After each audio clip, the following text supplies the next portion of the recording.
Welcome back to The Deep Dive, where we plunge into fascinating ideas, pulling out the most potent nuggets of wisdom just for you. Today, we're embarking on a deep dive into a concept that might sound, well, a bit ancient, maybe something you'd find on an old scroll. Right. But it's actually profoundly relevant to how we navigate our lives right now. We're talking about duty, or more precisely, the Stoic idea of Kathekon. Kathekon, yeah. Which roughly translates to appropriate actions or responsibilities. Exactly, appropriate actions. So here's a thought. What if the secret to a truly meaningful life, an impactful one, isn't really found in chasing grand, heroic gestures? Or like monumental achievements. Yeah, exactly. What if it's more about the quiet excellence, the integrity, the sheer thoughtfulness with which we approach our daily roles? Okay, I see where you're going. Think about it. Being a parent, a friend, a citizen, a professional, maybe a partner or a child, we all wear so many hats, right? Sure, all through the day. And each one comes with its own set of, well, expectations maybe, and a unique call to action. So this deep dive, it's really designed to shed some light on how the Stoics understood these duties. These inherent duties, yeah. How we can practically spot them in our own lives, and maybe most importantly, how to fulfill them with like a consistent virtuous integrity. And we're drawing on the big names here. Oh yeah, we'll be pulling insights from the Titans, Epictetus, Seneca, Marcus Aurelius, and we've even got some really compelling historical examples to, bring these ideas to life. Make them less abstract. Right. Our mission today is really to equip you, our listener, with a shortcut. A way to get truly well-informed about this specific, powerful Stoic concept. Kathekon. Yeah, Kathekon. Because it really has the potential, I think, to transform how you look at your everyday life. That's a really excellent framing because, when a lot of people hear Stoicism, they often imagine something kind of dry, maybe a bit emotionless. Or super academic. Yeah. That's exactly. Overly academic. But Yeah. the truth is, right from the beginning, Stoicism was intensely practical. It was designed for living well, in the real world. Right. It all kicked off in Athens with Zeno around 300 BC. Then you had successors like Cleanthes and Chrysippus. But a really pivotal moment, I think, was when Panetius of Rhodes. He was a really influential figure. Right? Yeah, he basically introduced and adapted Stoicism for Rome around 140 BC. He even befriended big shots like Scipio Africanus. Ah, okay. So that's how it spread to Rome. That was a huge part of it. And through his efforts, Stoicism became incredibly influential there. And then the later Roman Stoics we mentioned, Seneca, Epictetus, Marcus Aurelius, they just cemented its practicality. Applying it everywhere, basically. Absolutely. From the imperial court to the lecture hall, even, the battlefield. They applied these deep philosophical truths directly to the messy, unpredictable stuff of everyday life. So the goal today is? Well, the goal today is really to cut through any misconceptions. We want to give you a clear, actionable understanding of how these ancient principles can genuinely help you navigate the complexities of modern life. And maybe find that deeper satisfaction you mentioned. Exactly. Find a deeper sense of satisfaction and purpose in your own unique responsibilities. It's really about more than just knowing stuff. It's about, transformation. Okay, let's unpack this core idea then. Okay. Kathekon. You said it's more nuanced than just obligation. Yeah, definitely. Obligation can sound so heavy, right? Like something you have to do, maybe even begrudgingly. For sure, like taxes or something. Yeah, maybe. But for the Stoics, Kathekon is about appropriate action. It's about what's fitting, what aligns with your fundamental nature as a rational social being. Okay. And specifically with the roles you play. Precisely. The roles you play in life. Epictetus, he had this wonderfully direct, actionable way of putting it. Always straight to the point, Epictetus. Totally. He advised something like, if you are a senator of any state, remember that you are a senator. If a youth, that you are a youth. If an old man, that you are an old man. Right. For each of such names, if it comes to be examined, marks out the proper duties. So what he's really saying is, our duties aren't just some abstract list handed down from, like, the heavens. No, exactly. Nor are they just external commands you follow blindly. Instead, they come directly from the roles we actually live, Yeah. the roles we inhabit. Directly. If you're a parent, you have specific duties tied to that role: nurturing, guiding, protecting. Okay. And if you're an employee? Professional duties, right. Be diligent, be honest, contribute meaningfully. If you're a friend... Loyalty, support, listening. Exactly. Loyalty, support, active listening. Epictetus uses senator, youth, old man, but we can easily stretch that to cover everything. Like being a child caring for parents. Or a community member. a sibling, a partner building a home, a neighbor. Yeah. Yeah. Every role, every name, as he puts it, brings specific actions that aren't just expected, but are genuinely appropriate to it. So it's not about doing something amazing once in a while. No, it's about doing the ordinary stuff extraordinarily well, consistently. That really brings up a key question for you listening. How often do you consciously pause and think about the duties that come with your roles before you act? Good question. Do you stop and think, okay, as a manager right now, what's the most appropriate, the most virtuous thing for me to do here? Or as a friend, what does this difficult moment really demand from me? It's easy to just react, isn't it? Totally. But the really powerful insight here, I think, isn't just ticking boxes. It's realizing that your everyday mundane tasks, they're actually your training ground. Training for what? Exactly. For self-mastery, for virtue. Every interaction, every decision, every response is a chance to sculpt your character, not just fulfill some obligation. Ah, I see. It reframes the ordinary, gives it purpose. Exactly. It's a radical reframing, really. Yeah. Imbuing the mundane with deep meaning. And it's really vital to understand that this idea, Kathekon, it isn't just some random list of social rules they pulled out of thin air. Right. It has roots. Deep roots. Yeah. It's grounded in the broader Stoic understanding of human nature, our capacity for reason, and especially this concept called oikiosis. Oikiosis. Okay, what's that?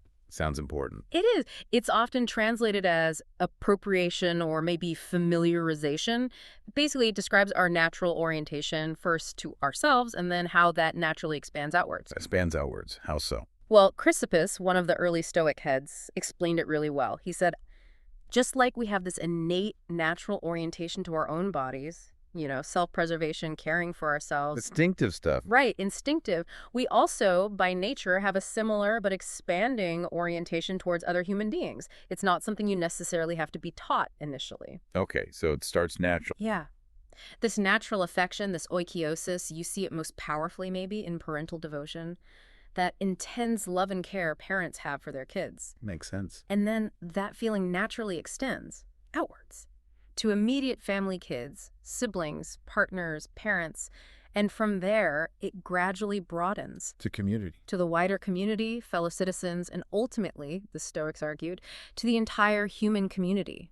Cosmopolitanism, they called it. Wow, all from that initial spark. Yeah. Cicero, who learned a lot from Chrysippus, illustrated this. He pointed out basically that nature wouldn't intend for us to have kids and then not be concerned about caring for them. Nature itself pushes us to love those we've brought into the world. He even looked at animals. He did. He observed how animals instinctively work to produce and raise their young.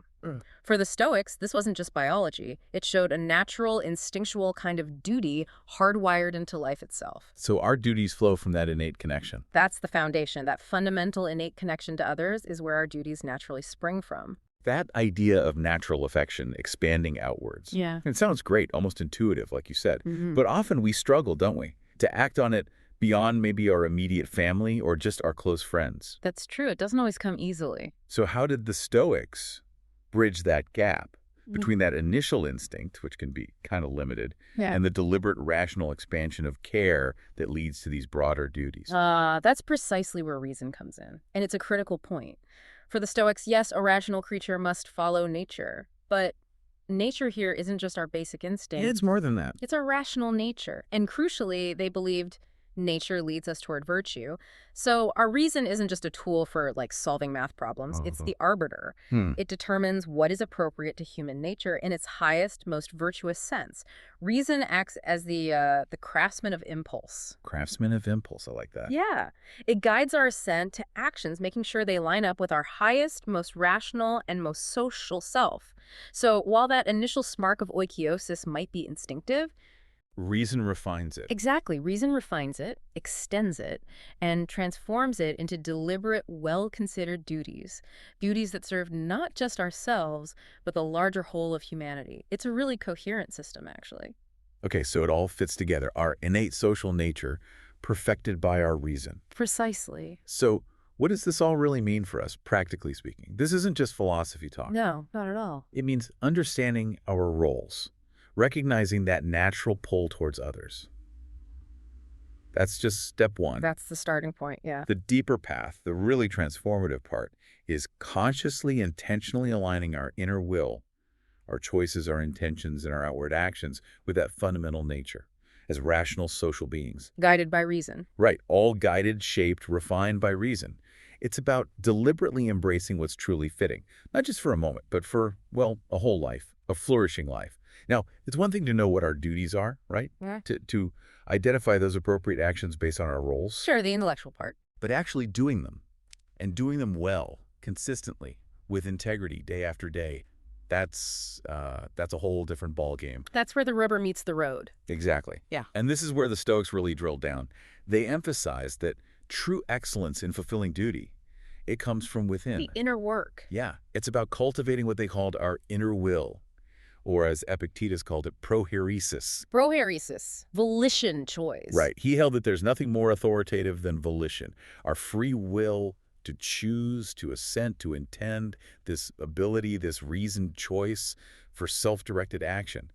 That's what fundamentally separates us from animals. According to them, yes. It's our defining feature. And it's so fundamental, so personal, that Epictetus even said it was beyond the gods' control. Yeah, that's a powerful claim. Your will is yours alone. So this means, for the Stoics, what truly counts isn't necessarily the outcome of our actions, because that's often outside our control anyway. Right, you can't guarantee results. Think about it.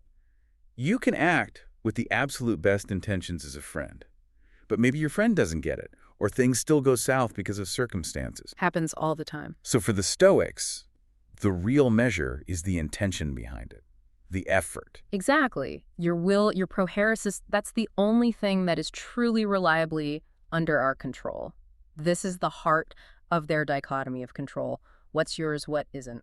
And Epictetus really pushed his students on this, didn't he? He wasn't impressed by just book learning. Not at all. He challenged them pretty sharply. Students who were just studying books, reciting philosophy, but not living it. What did he say to them? Something like, slave, I'm not asking about this, meaning the book stuff, but how you exercise pursuit and avoidance, desire and aversion, how you design and purpose and prepare yourself, whether conformably to nature or not. Wow.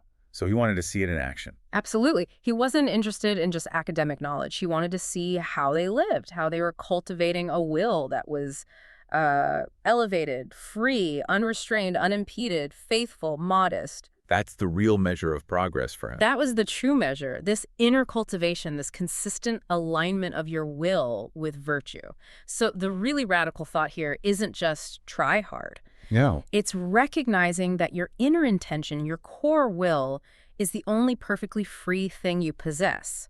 It's the ultimate realm of your power. So external outcomes, good or bad, they lose their sting if your will is right. That's the idea. If your will is pure, aligned with virtue, that's pretty liberating, isn't it? It really is. Takes the pressure off results, in a way. It absolutely is liberating. And this inner cultivation of our will, it's intrinsically linked to the Stoic virtues. Okay, the virtues, like wisdom, courage. Exactly. Wisdom, justice, courage, temperance. These aren't just nice moral ideas. They're essentially the skill of living a good and dutiful life. Virtue is a skill. Interesting. Yeah. Becoming virtuous in this sense, it's not about memorizing rules or blindly following what others say. It's about acquiring a special kind of skill. Skill what? Where doing the right thing stops being dependent on, figuring out from scratch every time or just copying others. It becomes internalized. Exactly. You internalize this coherent understanding of what's good and appropriate so deeply that right action becomes almost second nature, an automatic expression of who you are. That's a powerful idea, virtue as a skill. Yeah. But for someone starting out, someone feeling maybe a bit overwhelmed by all this, how do you actually acquire that skill? That's a great question. How do you practice? Yeah. Is it meditation, specific exercises, just trying really hard all the time? It's a combination, really, but mostly it's through consistent practice and self-reflection. The Stoics didn't just teach theory, they gave homework, essentially. Like what? Things like paying close attention to your judgments throughout the day, challenging your impulses before you act on them, reflecting on your actions at the end of the day, what went well, what didn't, why. Like keeping a journal. Marcus Aurelius style. Kind of, yeah. It's like learning anything practical, like a musical instrument or a sport. You practice the scales, you drill the moves, you review your performance. And gradually it gets smoother, more integrated. Exactly. You learn to play in tune with nature and reason. And those core virtues you mentioned, practical wisdom, phronesis, courage, Andrea, Endurance, perseverance, temperance, sophrosyne. They're all part of it. They're all parts of fit agency, essential components for fulfilling our duties with excellence and integrity.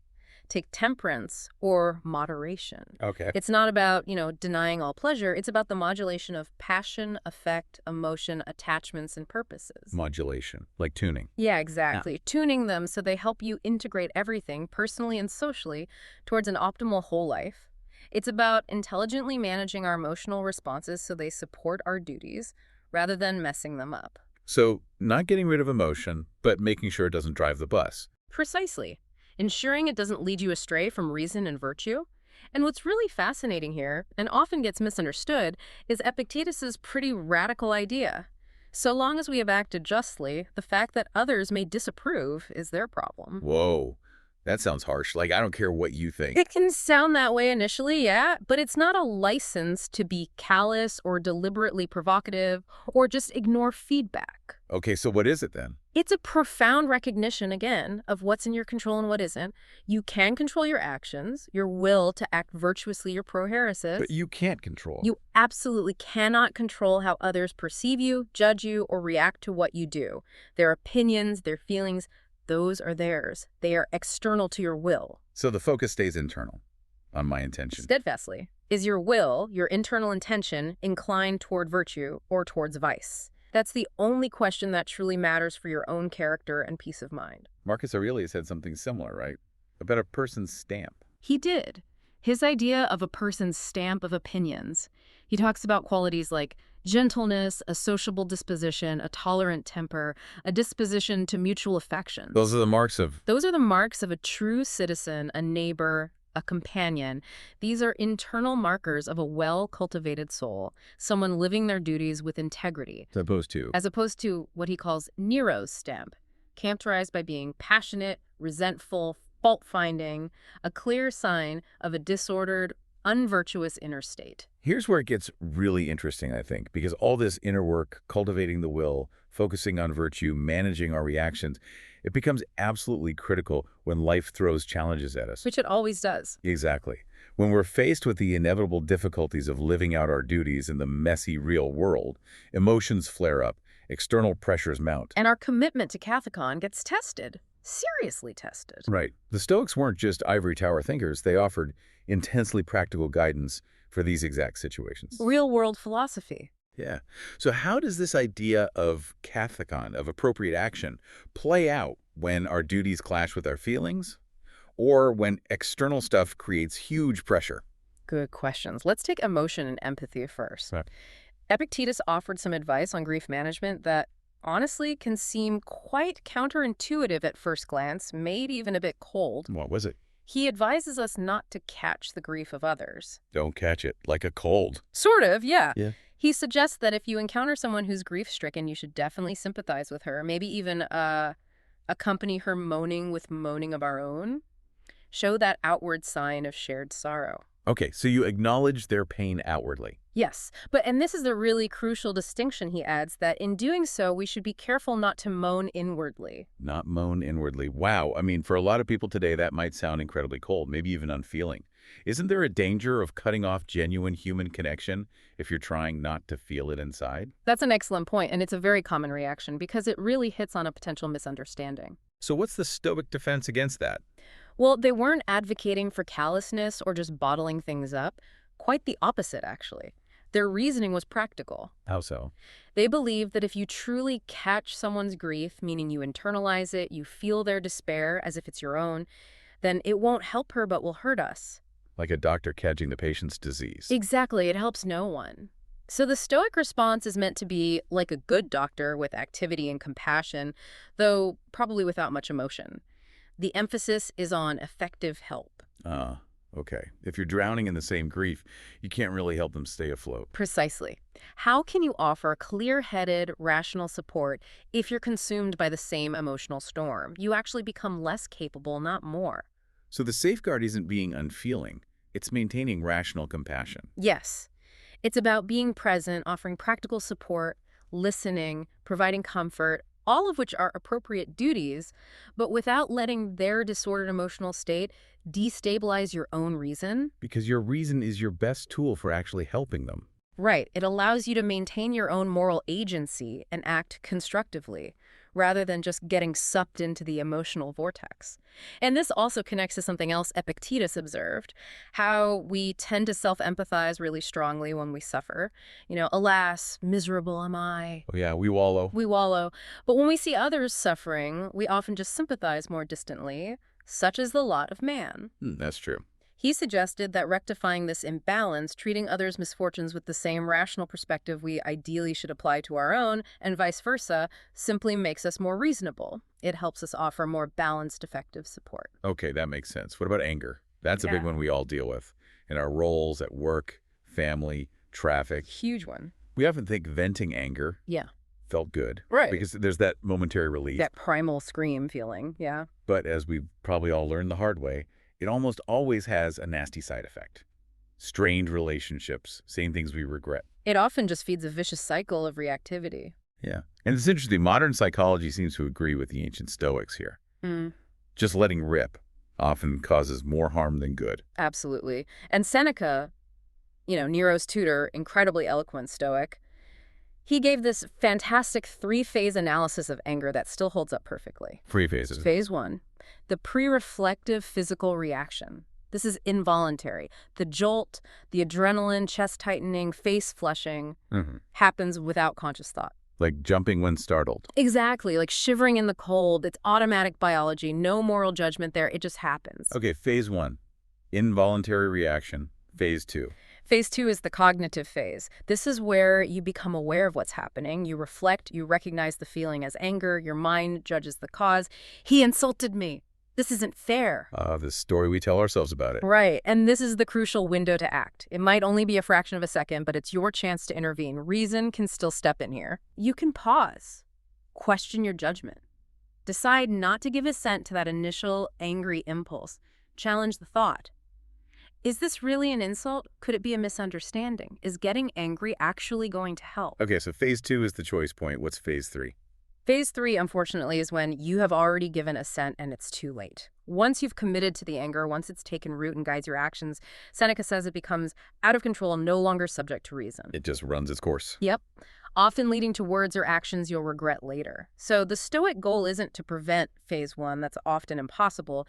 It's to resist the impulse to react immediately and instinctively in phase 2. Create that space between stimulus and response. Exactly. That tiny but incredibly powerful space. Marcus Aurelius was constantly reminding himself that meekness is invincible and warning that our own anger transforms us into a different sort of person, almost like an animal. So deal with your own anger first. That was his firm belief. Your first priority should therefore be doing something about your own anger before attempting to do anything about the events that triggered it. Always focus on what's in your control, your inner response, your choice. And these principles, these detailed ideas about human nature, they weren't just abstract theories for the Stoics. They were lived, tested, and sometimes failed right in the thick of real life. Yeah, they weren't perfect robots. Definitely not. Consider the story Epictetus tells about a magistrate father. His daughter was critically ill. Okay. And this man, someone important, educated, who should have understood his duties as a father, he confessed that he couldn't bear to stay with her and see her in such a condition. He actually had run away from his suffering child. Wow, ran away. Ran away. And Epictetus, being Epictetus, chides him for 2 things. First, for selfishly obsessing about his own feelings, his own discomfort. Okay. And second, for completely neglecting his fundamental role, his duty as a father. The father tried to argue that his deep love for her made him flee. He couldn't stand the pain. But Epictetus didn't buy that. Not for a second. He pointed out the huge inconsistency, the philosophical error. His love for her should have made him stay. Oof. Powerful. Yeah. His Kathekon, his appropriate action as a father, demanded his presence, his comfort, his rational support, even facing immense emotional pain. Fleeing wasn't love. It was emotional self-indulgence, overriding his most basic duty. A clear failure to fulfill his Kathekon because he couldn't manage his own feelings. Exactly. His desire to avoid pain won out over his duty to be present. Then you look at civic duty, where integrity can cost you everything, especially under tyranny. Take Helvidius Priscus. Okay, who was he? A tribune, a senator in Rome under Emperor Vespasian. Now, Vespasian brought order after civil war, but he was also consolidating imperial power. Defiance was risky. Definitely. But Helvidius Priscus, despite clear warnings, knowing the danger, insisted on standing up to the emperor to defend his rights and indeed those of all members of the Senate. Defending the Senate's role. Yeah, defending the dignity of the Senate, the rule of law, the old Republican principles, even as they were being worn away. His actions were a pure example of duty to principle. Even knowing the likely outcome. Even knowing the likely outcome, which was eventually execution. For a Stoic, civic duty was crucial, an extension of that oikeiosis to the whole community. When that duty clashed with injustice, the virtuous person chose principle. The outcome was external. Wow, that's commitment. What about Cato the Younger? He's famous for integrity, too. Absolutely. Cato, Julius Caesar's fierce opponent, he was known for his, well, uncompromising integrity and his really austere lifestyle, in an empire obsessed with status and power displays. He went the other way. Completely. He made powerful gestures, countersignals, walked around Rome barefoot, wore simple tunics. He was actively practicing resisting temptation and inoculating oneself from the need for comforts and externals. Building inner freedom? That was the idea. True freedom comes from independence, from external desires. And his principled stand against Caesar, culminating in his suicide, rather than living under what he saw as tyranny. That wasn't just political. No, it was seen as a profound Stoic act, embodying that, saying, no better friend, no worse enemy. He put principle, duty, the ideals of the Republic above personal safety or comfort. That was his Kathekon, as he saw it resisting the end of Roman liberty. Okay, so those are examples of pretty unwavering integrity. What about Seneca? His situation seems more complicated. Oh, definitely more complicated. Seneca, Nero's tutor and advisor, he got deeply entangled with power and ended up becoming one of the richest men in Rome. Right, the opulent Stoic. Exactly. He got criticized for it, even back then. Seneca tried to rationalize his wealth, claiming he didn't need it, wasn't dependent on it, could ditch it all anytime. He argued he was just using wealth, not possessed by it. Did people buy that? It was debated, especially as Nero got worse, became cruel and despotic. Seneca's position put this immense strain on Seneca's Stoic moral values. He got tagged as Tyranno-didaskalos, the tyrant teacher. Criticized for guiding a monster. Yeah. Compromising his ideals. Yeah. His dilemma really highlights how incredibly difficult it can be when duties like mentoring, advising, trying to maintain influence for good get tangled up with corrupt power. It's an ethical tightrope. So was he a virtuous Stoic trying to do good from the inside imperfectly, or a hypocrite enjoying the perks? That's the million denarius question, isn't it? His story is a powerful reminder that while Stoicism gives clear principles, applying them in the real world can involve incredibly tough, nuanced moral choices. What is the appropriate action when all your options seem flawed? Yeah, his internal conflict is fascinating, a real case study in the challenges. It really is. And finally, for an example of duty in just extreme adversity, maybe the most compelling modern example is Vice Admiral James Stockdale. Ah, the POW in Vietnam. Exactly. Prisoner of war in the infamous Hanoi Hilton. He said himself, thanks to having internalized Epictetus's philosophy, Stockdale was a man on a mission. Not just survival, but leadership. He was the highest-ranking officer there, right? It was. Captured in 65. The conditions were just horrific: torture, solitary psychological warfare, constant attempts to break them, use them for propaganda. How did Epictetus help him? Stockdale remembered Epictetus hammering home that distinction. What's in your control, your judgments, attitudes, will, versus what's outside it. Pain, captivity, circumstances. He realized he could still control his response. What did he do? He created a secret society among the prisoners. They communicated using complex tap codes, passed notes. He issued sensible orders to resist the enemy, giving them a framework for defiance. Like rules for interrogation. Yeah, rules like no confessing beyond name, rank, and serial number. But he also knew that wasn't always possible under torture, so he devised alternative guidelines. Such as? Like, if you were forced to write something, make sure it was obviously false, ridiculous, or contained coded messages. It was all designed to thwart the attempts of the North Vietnamese to exploit prisoners for propaganda purposes. Turning a hopeless situation into a mission. Exactly. Transforming it into a mission of duty and resistance. And soldiers like Nels Tanner, a friend of Stockdale's, they lived this defiance. What did Tanner do? When his torturers demanded names of pilots who turned against the war, Tanner jokingly gave them Lieutenants Clark Kent and Ben Casey. Superman and the TV doctor. Ha. Knowing they were fictional, for that act of defiance, Tanner endured 3 successive days of rope torture, followed by 123 days in leg stocks and isolation. Unimaginable. Truly, Yeah. Stockdale's story and the stories of the men he led, it's an exceptional testament to fulfilling duty with courage, integrity, resilience, even when everything externally is designed to crush you. They really embodied that Stoic idea, didn't they? What stood in the way became the way. Absolutely. They used their captivity itself as the proving ground for their proheresis, their commitment to duty. These incredible stories, they really show us that living out our duties, it's often not easy. It's not convenient. Rarely is. In fact, it often demands immense courage, a deep, unwavering commitment to our inner principles, especially when, as the Stoics said, what stood in the way became the way. Right. The obstacle is the path. It's in those moments of challenge, dealing with grief, managing anger, facing tyranny, enduring hardship, that our proheresis, our inner will, is truly tested and forged.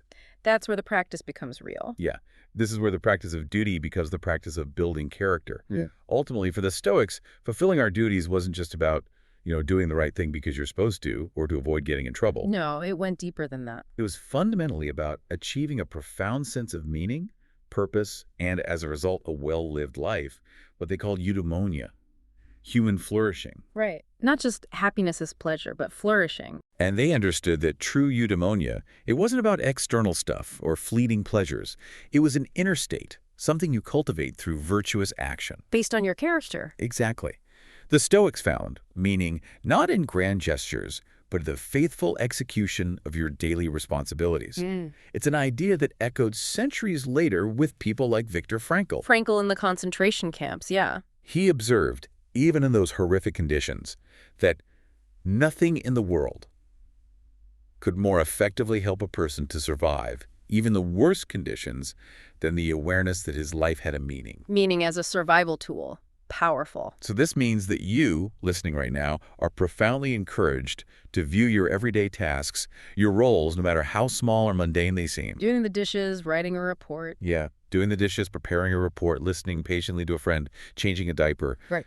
View these as rich opportunities for virtuous action, opportunities to find meaning. It transforms a chore into a practice. Exactly, a practice of excellence, a chance to apply temperance or diligence or kindness. Seneca really captured this urgency, this importance with his advice. We must carry out each action of our lives as if it were the last. That sounds a bit morbid, maybe. It can sound that way, but it's not really about impending death. It's a call to cultivate intense attention, prasosh, a continuous vigilance and presence of mind. Being fully present in each action. Yeah, giving all its seriousness, value, and splendor to the present moment, to each action. Because it's through these moments that we truly actualize our life, day by day. Actualize our life. If we live each day with that kind of intense awareness and attention, Seneca suggests we can say each evening, I have lived, I have actualized my life, and have had all that I could expect from life. What a powerful way to end the day. It really is. And this individual practice, this diligent duty and mindful living, it then connects to something bigger, a larger sense of universal harmony, and ultimately, a deep, abiding happiness. Harmony with the cosmos. Yeah. For the Stoics, reverencing and honoring your own intellectual part, that rational spark within you, your reason, your virtue, it leads to being agreeable to yourself, harmonious with your fellows, and in a perfect concord with the gods. Conquered with the gods. How do they see that? Well, it means embracing whatsoever they distribute or point to men within the grand design of the universe. Many Stoics had this sort of pantheistic view that God wasn't separate, but was the active reason ordering the whole cosmos. So by acting rationally and virtuously. We're aligning ourselves with that divine nature. We're finding our proper place and purpose within the interconnected whole. It adds this profound spiritual dimension to duty. Oh. Epictetus expressed this perfect harmony and acceptance beautifully in what you could call his last prayer. He imagined himself at life's end, reaching out to God, saying something like, What did he imagine say? "The means I received from you for seeing your administration of the world and following it, I haven't neglected. I haven't dishonored you by my acts. See how I've used my perceptions, my preconceptions. Have I ever blamed you? Been discontented with anything that happens or wished it otherwise? Have I wished to transgress the established relations of things?" Wow. That's total acceptance, complete fulfillment of duty. It's the ultimate expression, isn't it? A life lived in perfect alignment with nature and the divine, finding peace in that acceptance. And this brings us back to that core and often, let's face it, paradoxical Stoic belief that virtue must be its own reward. And it's sufficient for happiness. And it's sufficient for happiness. Even Aristotle, who came a bit before the Stoics and included external goods and happiness, still observed that fundamentally what matters is being virtuous, being a moral person. And that if this is what matters, one has all one needs for happiness, even if one loses all the worldly goods. The Stoics took that even further. They really did. Julia Annis, a great scholar on this, notes that this Stoic thesis remains paradoxical for us, given our rigid concept of happiness, which we usually tie to feeling good, pleasure, comfort, external stuff. Right. We think happiness is a feeling. We often do. But for the Stoics, a virtuous life, diligently pursuing duty in all its forms, is the happy life. It is eudaimonia, an internal state of flourishing. Not dependent on luck or what others think or how you feel moment to moment. Exactly. It depends only on the unwavering excellence of your character and your will. So what we're really talking about here, it isn't about becoming these unfeeling robots, right? Devoid of emotion or human connection. Not at all. Far from it. It's more about cultivating a deep, reasoned love for humanity, a profound commitment to doing what's appropriate for our rational social nature. Yes, and then acting on that commitment with integrity, with diligence. But without getting totally hung up on the outcomes, which are ultimately outside our control. Exactly. It's about the beauty of the effort, the purity of the intention, the integrity of the will, recognizing that every single moment is an opportunity for virtue. Today, we've taken a really deep dive into Kathekon, this powerful Stoic meaning of duty. It's a call, really, to actively examine our many roles in life. To consciously cultivate our inner will, our prohairesis. To rigorously practice those virtues, justice, courage, temperance, wisdom, and to find profound meaning not in those fleeting external wins, but in the diligent, excellent execution of our everyday responsibilities, right here, right now. It's a philosophy that really empowers you, I think, to take ownership of what truly matters. Yeah. Your character, your choices. And this deep dive really emphasizes that value of the internal over the external, your character, your choices, your efforts, and how that realization should inform, well, every commitment and every action in your life. It's not a one-off thing, is it? No, it's a continuous practice, a lifelong journey of self-mastery and service, all leading towards a life of real meaning and tranquility. So here's a final provocative thought for you to chew on this week. What if the single most impactful thing you could do to improve your own life and maybe even the world around you? What if it isn't chasing some grand achievement or getting more external recognition? Exactly. What if it's simply committing right now to flawlessly rendering to the relations of life their due in all your roles, right here, right now? What could that simple, profound commitment transform for you and for everyone around you?